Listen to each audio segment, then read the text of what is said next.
نبوءات كتير من كل الأديان عن حروب ملهاش مثيل في تاريخ البشر، وهتكون بعدها نهاية العالم. الأديان كلها بتقول إنها هتكون حروب بين الخير والشر، بس يا ترى كل واحد فيهم بيقصد مين بالخير ويقصد مين بالشر؟ المسيحية سمتها هرمجدون، واليهود بيقولوا عليها حرب جوج ومأجوج. أما في الإسلام فهي الملحمة الكبرى. هل بقى الحرب دي حقيقية فعلا وهتحصل؟ ولو هتحصل هتكون فين وامتى؟ مش يمكن تكون قريبة واحنا هنكون فيها؟ عشان كده كمل الفيديو ده عشان تعرف، وما تنساش اللايك والشير، وتنسى تشترك في القناة لو لسه مش مشترك. صلي بينا على النبي. نبدأ بالحكاية المسيحية واللي سمت الحرب دي هرمجدون. ايه بقى معنى كلمة هرمجدون دي؟ الكلمة دي يا سيدي جزئين. الجزء الأول هرمة، وده معناه جبل أو تل، والنص التاني مجدون، وبكده يكون معناها تل مجدون أو جبل مجدون. أيوة يعني برضه بقى إيه معناها؟ تل مجدون ده يا سيدي كان عليها مدينة كنعانية، ودي موجودة في شمال فلسطين، وتقريبا كده موجودة من سنة 3000 قبل الميلاد. الكتاب المقدس بيحكي في سفر الرؤيا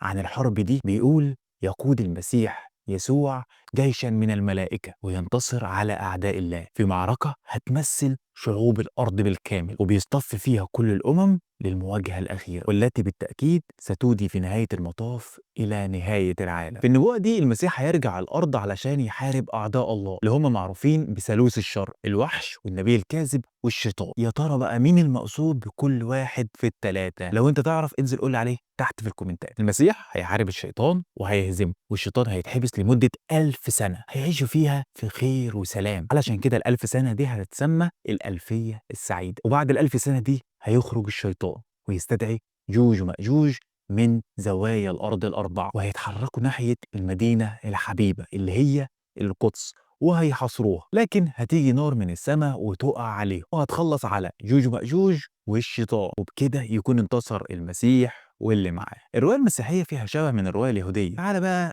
نشوف ازاي. عند اليهود الحرب دي اسمها حرب جوج ومأجوج. في التاريخ بقى جوج ده اسم ملك، اما مأجوج ده اسم شعب او مكان. دول كانوا موجودين حوالي 650 سنة قبل الميلاد. لكن اغلب الناس من اليهود اللي بيفسروا الرواية دي شايفين ان مش ده هو الاصل، وانها رمز للجيوش اللي هتتحد ضد شعب الله المختار. والنص بيقول كالآتي: وتأتي من موضعك من أقاصي الشمال أنت وشعوب كثيرون معك كلهم راكبون خيلا جماعة عظيمة وجيش كثير، وتصعد على شعب إسرائيل كسحابة تغشى الأرض في الأيام الأخيرة. كلمة إسرائيل بقى في ناس من اليهود شايفين إنها مقصود بيها أورشليم أو القدس، وناس تانية شايفة إن المقصود بيها هو شعب الله المؤمن مش مكان بعينه. يعني اليهود برضه شايفين ان المسيح هيرجع في اخر الزمان، بس خلي بالك هم بيؤمنوا ان دي هتكون اول مرة ينزل فيها، لكن المسيحيين بيؤمنوا ان المسيح نزل مرة وهينزل تاني، لكن في الحالتين هو هينزل عشان يحارب اعداء الله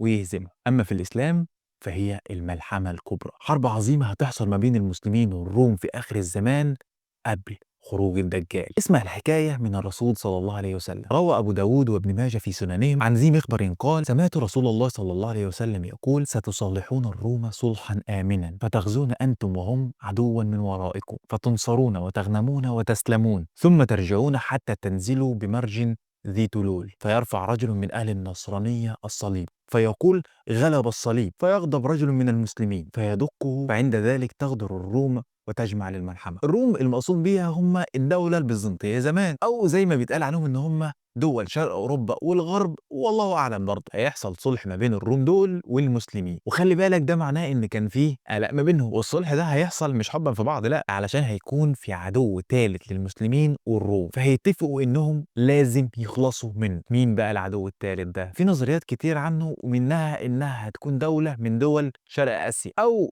من الدول الملحدة، او ممكن تكون قوه لسه ما ظهرتش. لو عندك اي نظريه عن الموضوع ده برضه انزل قول لي تحت عليها في الكومنتات. المهم المسلمين والروم هيتصالحوا وهيحاربوا مع بعض العدو الثالث وهيهزموه، هياخدوا الغنايم. وبعد المعركه واحد من النصارى هيرفع الصليب وهيقول: غلب الصليب، فهتقوم العركه تاني والروم هتغدر، ويبداوا يجهزوا جيوشهم علشان الملحمه الكبرى علشان يحاربوا المسلمين. طب ايه اللي هيحصل بعد كده؟ روى مسلم في صحيحه عن ابي هريره ان النبي صلى الله عليه وسلم قال: لا تقوم الساعه حتى ينزل الروم بالاعماق او بدابق، فيخرج اليهم جيش من المدينه من خيار اهل الارض يومئذ، فاذا تصافوا قالت الروم: خلوا بيننا وبين الذين سبوا منا نقاتلهم، فيقول المسلمون: لا والله لا نخلي بينكم وبين اخواننا، فيقاتلونهم فينهزم ثلث لا يتوب الله عليهم ابدا، ويقتل ثلثهم افضل الشهداء عند الله، ويفتتح الثلث، لا يفتنون أبدا ويفتتحون قسطنطينية. فبينما هم يقتسمون الغنائم وقد علقوا سيوفهم بالزيتون إذ صاح فيهم الشيطان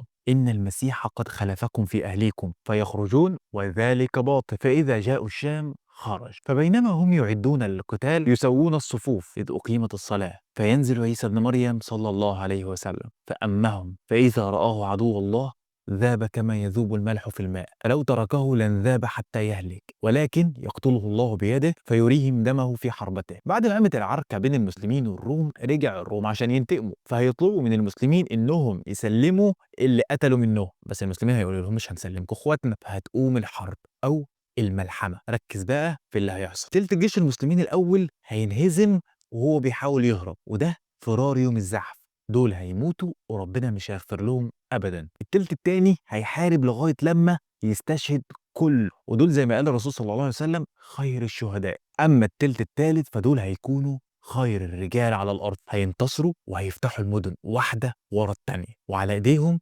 هتفتح القسطنطينية اللي هي مفروض اسطنبول دلوقتي. طب ازاي بقى وهي المفروض دلوقتي مدينة مسلمة او تركيا دولة مسلمة؟ يعني الله اعلم بقى اللي هيحصل قبلها. المهم وهم بيقسموا الغنايم الشيطان هيتجسد وهيقول لهم ان المسيح نزل في اهله، فهيرجع فرسان من المسلمين علشان يتاكدوا فيعرفوا ان دي كانت كذبة، وهيرجعوا تاني علشان يكملوا لغاية لما يوصلوا الشام. هيقف المسلمين في صفوف عشان يصلوا، فينزل المسيح سيدنا عيسى فعلا علشان يصلي بيهم، وهيكون الدجال في الوقت ده خرج فهيقتله سيدنا عيسى عليه السلام. برضو امتى وازاي الحاجات دي كلها هتحصل؟ علماء المسلمين شايفين ان الملحمه الكبرى هتحصل قبل خروج الدجال على طول. يقول ابن حجر في فتح الباري ولابن ماجه من حديث معاذ بن جبل مرفوعا الملحمه الكبرى وفتح القسطنطينية وخروج الدجال في 7 أشهر. يعني في الوقت اللي هتكون جيوش المسلمين بتتحرك فيه بعد الملحمة هيكون الدجال اتحرك في الأرض في الوقت ده. روى الحاكم بإسناد صحيح عن أنس بن مالك رضي الله عنه قال رسول الله صلى الله عليه وسلم الأمارات خرزات منظومات في سلك، فإن يقطع السلك يتبع بعضها بعض. وقد أخبر الرسول صلى الله عليه وسلم أن وقوع الحرب الكبرى بين المسلمين والروم هي التي سماها الملحمة ستكون أولا، ثم يفتح المسلمون القسطنطينية ثم يخرج الدجال. طيب جيش الروم اللي هيحارب المسلمين ده يطلعوا كم نفر؟ عن عوف بن مالك أتيت النبي صلى الله عليه وسلم في غزوة تبوك وهو في قبة من أدم، فقال أعدد 6 بين يدي الساعة، موتي ثم فتح بيت المقدس ثم موتان يأخذ فيكم كقعاص الغنم ثم استفاضة المال حتى يعطى الرجل 100 دينار فيظل ساخطا ثم فتنة لا يبقى بيت من العرب إلا دخلت ثم هدنة تكون بينكم وبين بني الأصفر فيغدرون فيأتونكم تحت 80 غاية، تحت كل غاية 12,000. يعني الروم هيكونوا 80 راية، يعني حوالي 80 دولة، كل دولة أو راية 12,000، يعني 960,000 مقاتل، حوالي 1,000,000 مقاتل من الروم. تفتكر الملحمة دي أو الحرب دي قربت من اللي بنشوفه اليومين دول من قلق في الشرق الأوسط والعالم كله؟ ولو حصلت وإحنا عايشين إحنا هيكون حالنا عامل ازاي؟ انا حابب ان انا اسمع رايك، وكالعاده لو وصلت هنا تبقى صاحبي وحبيبي، فما تنساش تعمل لايك وتنساش تشترك في القناه لو لسه مش مشترك، وسلام.